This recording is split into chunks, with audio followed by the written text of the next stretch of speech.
Hello students and welcome back to channel Siraj Shaikh daily study. आज valuation of goodwill and shares का lecture number 7 होगा, जिसमें हम करेंगे 9 points of valuation of goodwill and shares. Start करेंगे आज से।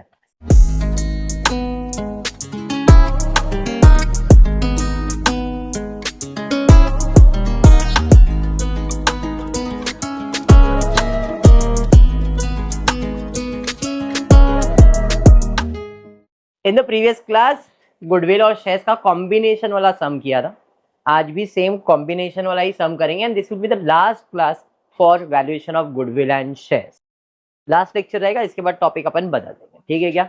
अब तक हमने जितने भी सम्स किए ये पूरे इसके अंदर पीडीएफ में ऑलरेडी मैंने आपको दे दिया। आई होप सबको अभी सब चीजें याद है, हाँ या नहीं, विसर ले। चलो ठीक है, पिछले क्लास में ये सब हो गया है, ये भी हो गया है, हमने ये कर लिया था। स्टार्ट। क्वेश्चन क्या है नेहा, एक बार देखते।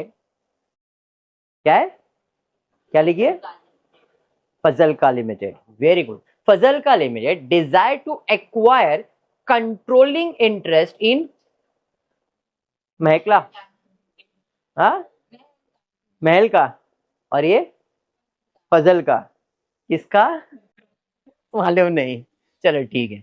महल का limited and furnish the following information pertaining to the company. आप देख सकते हो 4 साल का इंफॉर्मेशन, हाँ मेरे दिमाग में नहीं आया, इधर ध्यान दो। 4 साल का इंफॉर्मेशन दिया जिसमें प्रॉफिट आफ्टर टैक्स दिया हुआ है, dividend to the equity share holder दिया है, number of shares capital, preference shares में कितने शेयर्स है, इक्विटी में कितने शेयर्स है, फिर प्रेफरेंस शेयर्स का परसेंटेज और उसका फेस वैल्यू, इक्विटी शेयर्स का फेस वैल्यू दिया हुआ है। In this type of business 10% on capital employed is considered to be fair return, मतलब normal rate of return. Reserves at the beginning for 2011 stood 50,000. Goodwill is to be considered at 3-year purchase of super profit for the year. Work out the fair value per equity share. क्या solve करने बोला है बाबा, fair value. अब fair value solve जब करना है तो अपने को 2 वैल्यूज फाइंड करना है, एक तो है इंट्रिंसिक वैल्यू और दूसरा है यील्ड वैल्यू। और इंट्रिंसिक यील्ड करने से भी पहले अपने को क्वेश्चन में गुडविल भी तो फाइंड करना पड़ेगा। तो पहले हम गुडविल फाइंड करेंगे सुपर प्रॉफिट से, जैसे ही गुडविल मिलेगा इंट्रिंसिक वैल्यू फाइंड करेंगे, यील्ड वैल्यू फाइंड करेंगे, दोनों को प्लस करेंगे, फेयर वैल्यू। और एक चीज और लास्ट टाइम ये है, इसके बाद तो ये चीज आएगा नहीं, क्या, show the exchange ratio.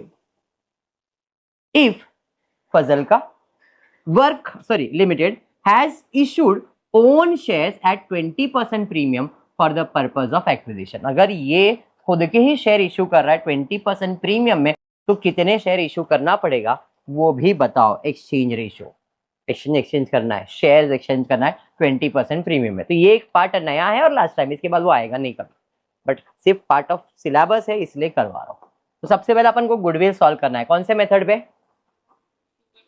तो goodwill is equals to number of purchase into super profit, ऐसे ही सॉल्व होता है। Super profit is equals to FMP minus NP.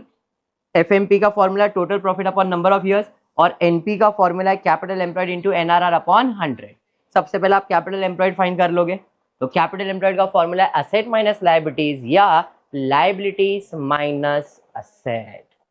अब इस क्वेश्चन में एक भी असेट नहीं है दिया है, क्या सिर्फ और सिर्फ लायबिलिटीज का इंफॉर्मेशन दिया है, वो भी इक्विटी शेयर्स है, प्रेफरेंस शेयर्स है, और कुछ है क्या, एक और रिजर्व्स दिया गया 50,000 रुपए का, और कुछ दिया है।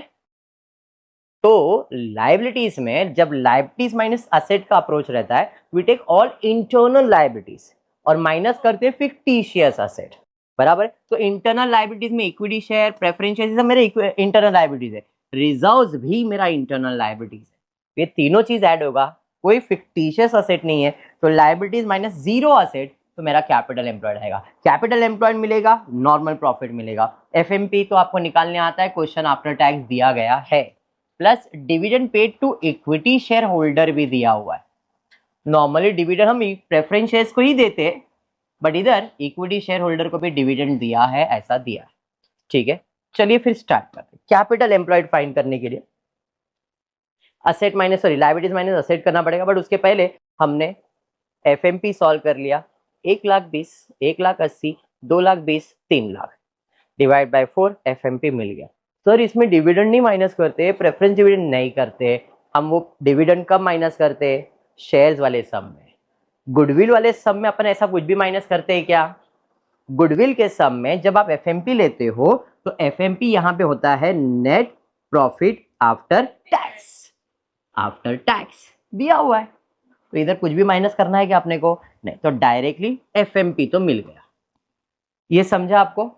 अब कैपिटल एम्प्लॉयड फाइंड करना है। कैपिटल एम्प्लॉयड में equity share capital, equity share capital कितना? इक्विटी शेयर कैपिटल देखता हो, इक्विटी शेयर 5,000, 10,000, 10,000, 15,000, कितना लिया जाएगा? 5,000, 10,000, 10,000, 15,000, कितना इक्विटी शेयर लिखा जाएगा? इक्विटी शेयर कैपिटल में कितना इक्विटी शेयर कैपिटल लिखने का? 5,000, 10,000, 10,000, 15,000, ये सबको ऐड करके लिखने का। एवरेज निकालेंगे, बोलो, ऐड करेंगे, बोलो। पहले 2011 में इनके पास कितने इक्विटी शेयर्स थे?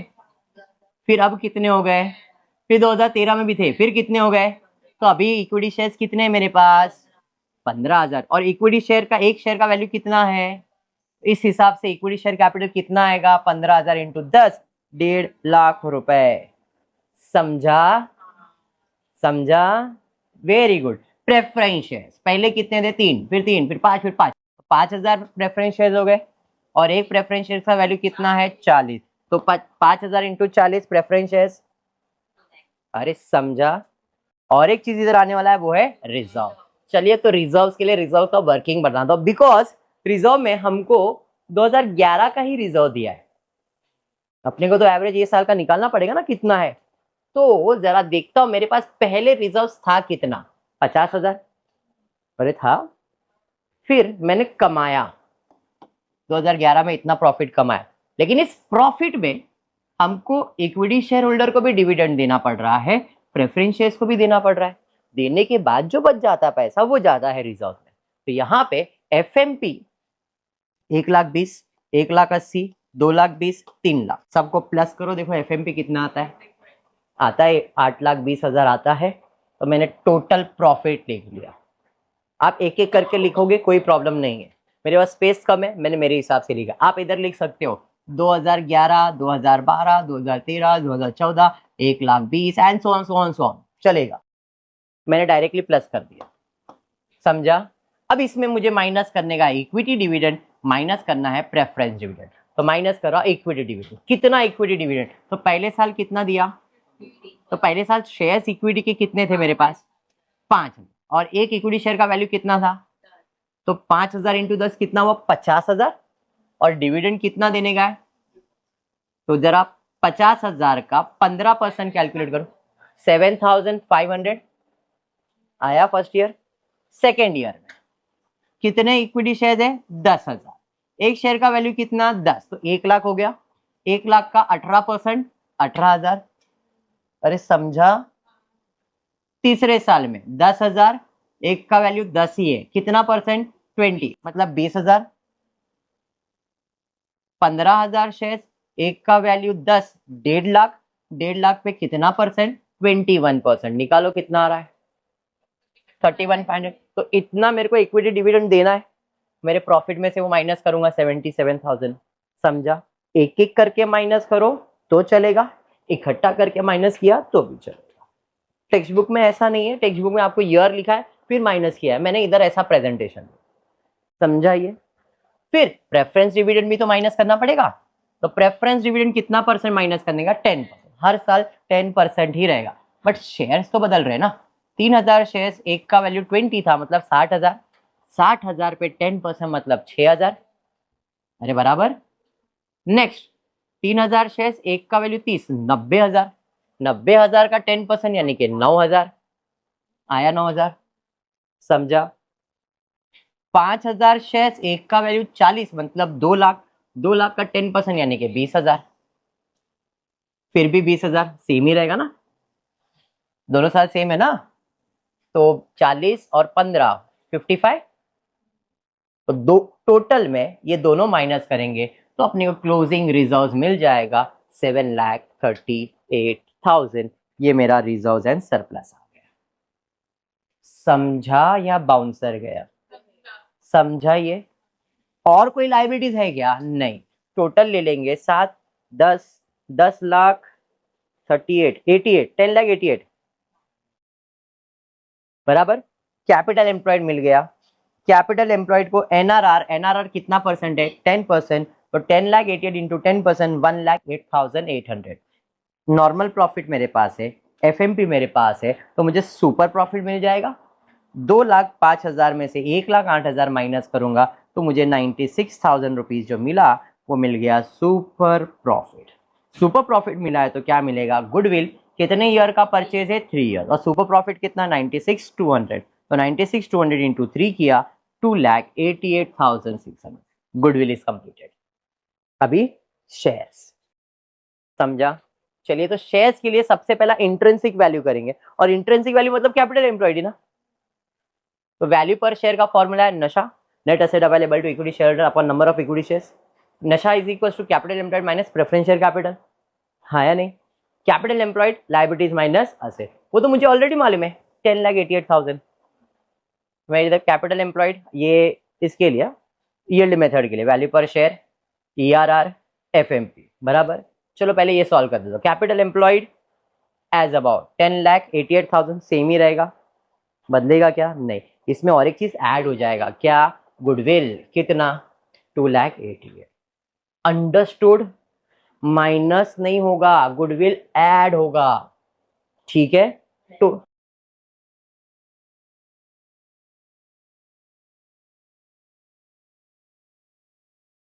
गुडविल का वैल्यू जब आप डालते हैं तो कैपिटल एम्प्लॉयड का वैल्यू इंक्रीज ही करना होता है, डिक्रीज नहीं होता है। गुडविल से कैपिटल का वैल्यू इंक्रीज ही होने वाला है। ये गुडविल फाइंड क्यों किया? माइनस करने के लिए? नहीं रे बाबा। गुडविल असेट माइनस लायबिलिटी जब आप करते हो तो उसमें गुडविल ऐड ही करते हो ना। तो इस केस में भी जब भी आप लायबिलिटीज माइनस असेट करो या असेट माइनस लायबिलिटीज करो, कैपिटल एम्प्लॉयड जब भी आएगा उसमें गुडविल का वैल्यू हमेशा ऐड होगा, चाहे वो तुम्हारा लायबिलिटीज माइनस असेट का अप्रोच हो या असेट माइनस लायबिलिटीज का अप्रोच। हम गुडविल फाइंड ही करते हैं कैपिटल एम्प्लॉयड का वैल्यू को बढ़ाने के लिए। क्लियर है? पक्का? अब ऐड करेंगे तो मुझे मिल जाएगा capital employed which is equal to 13,76,600 बराबर है। अब इसको ऊपर लेके जाएंगे नशा के पास। प्रेफरेंस शेयर कैपिटल कितना है? प्रेफरेंस शेयर कैपिटल तो लास्ट में मेरे पास 5,000 प्रेफरेंस शेयर थे, एक का वैल्यू 40 मतलब 2 लाख था। तो 13,76,000 में 2 माइनस करेंगे तो 11,76,600 आ जाएगा। नशा आ गया, नशे को इधर सब्स्टिट्यूट करेंगे। कितने इक्विटी शेयर है भाई मेरे पास? 15,000। समझा? ये डिवाइड करेंगे वैल्यू पर शेयर। अभी समझा? ये हो गया। यील्ड मेथड पे आते, सबसे पहला मैं फाइंड करूंगा एफएमपी। मालूम है मुझे इन सब को ऐड करना है। Profit less preference dividend already मैंने कैलकुलेट किया हुआ है। इक्विटी डिविडेंड नहीं, एफएमपी में माइनस करूंगा प्रेफरेंस डिविडेंड। माइनस किया, माइनस किया। अब ये मेरा प्रॉफिट है, इसका मुझे एवरेज निकालना है। कितने साल के लिए? 4 साल। तो 1,14,000, 1,71,000, 2,00,000, 2,80,000 प्लस करो 7,65,000 आना चाहिए। आ रहा है? डिवाइड बाय 4 करेंगे तो मुझे एफएमपी मिल जाएगा 1,91,250। एफएमपी मिला तो ईआरआर मिलेगा कैसे? FMP upon equity share capital. Equity share capital कितना है? तो 15,000 शेयर्स, एक का वैल्यू 10 मतलब 1.5 लाख है। तो 1,91,250 डिवाइड बाय 1.5 लाख, और एक शेयर का वैल्यू कितना है? 10। ईआरआर मिल गया 12.75। ईआरआर मिला तो वीपीएस मिल जाएगा, वैल्यू पर शेयर मिल जाएगा। एक्सपेक्टेड है 12.75, नॉर्मल रेट ऑफ रिटर्न है 10%, इंटू 100, 0 कैंसिल, 127.5। दोनों मिल गया। अब क्या फाइंड करना है? Fair value. फेयर वैल्यू में क्या करेंगे? ये वाला वैल्यू और ये वाला वैल्यू दोनों को प्लस करेंगे। 78.44, 127.5 डिवाइड बाय 2, 102.97। समझा यहाँ तक? बट क्वेश्चन में और एक चीज पूछा था फर्स्ट टाइम, एक्सचेंज रेशियो। और कुछ पूछा है क्या? नहीं। यहां तक क्लियर हो गया? चलिए अब एक्सचेंज रेशियो के लिए equity share holder fund of Mahal का upon issue price of the फजलक का कितना दिया है बोला है? तो 20% प्रीमियम बोला है। मतलब जो भी उसका शेयर है आज कितना भाव चल रहा है? 10। 10 का 20% अगर कैलकुलेट करो तो 2 रुपये आएगा। इंस्टेड ऑफ 12 रुपए में इशू करने की बात कर रहा है। अरे हाँ, तो हमारे पास टोटल इक्विटी कैपिटल हमने अभी फाइंड किया था, यही net asset available to equity share holder हमने फाइंड किया हुआ है। एक शेयर का वैल्यू कितना है? 12 है, सॉरी 100 है क्या? महल का प्राइस नहीं दिया है, हो सकता है महल का प्राइस एक शेयर का वैल्यू 100 है, इसका 20% निकालोगे तो 20 आ जाएगा। मतलब वो कितने में इशू करना चाह रहा है? और इसकी बात करूं तो इसके शेयर का वैल्यू कितना है? 10 ही है, तो इधर मैं यूज करूंगा 12। तो आप 11,76,600 डिवाइड बाय 12 करो, कितना आ रहा है? 120 मत करना, 12 से करो, कितना आ रहा है? 98। अगर मैं इधर 12 से डिवाइड कर रहा हूं तो ठीक है, 12 से डिवाइड करूंगा तो 98050, मतलब मुझे इतने शेयर्स इशू करने पड़ेंगे। Understood? The exchange ratio will be 15,000 shares, 15,000 shares in exchange of 98050। अगर वो 120 का है तो यही भाव है, और 12 का है तो इधर एक जीरो बढ़ा देने, कैंसिलेशन करके मिनिमम रेशियो फाइंड किया। समझा? हाँ, तो यहाँ पे I am completing with valuation of goodwill, goodwill and shares. जब भी गुडविल एंड शेयर्स वाला सम है तो पहले गुडविल सॉल्व होगा। एफएमपी पे ध्यान रखना, इधर नेट प्रॉफिट आफ्टर टैक्स चाहिए, यहाँ पे जो एफएमपी है आफ्टर एप्रोप्रिएशन चाहिए, मतलब प्रेफरेंस डिविडेंड के बाद वाला। डिफरेंस समझ में आ गया है? पक्का समझा है? चलो फिर ठीक है, आज की क्लास में इतना ही करेंगे। होपफुली वीडियो पसंद आए तो प्लीज वीडियो को लाइक कर देना, फ्रेंड्स ग्रुप में शेयर करना, चैनल को सब्सक्राइब करना। Thank you for watching the video.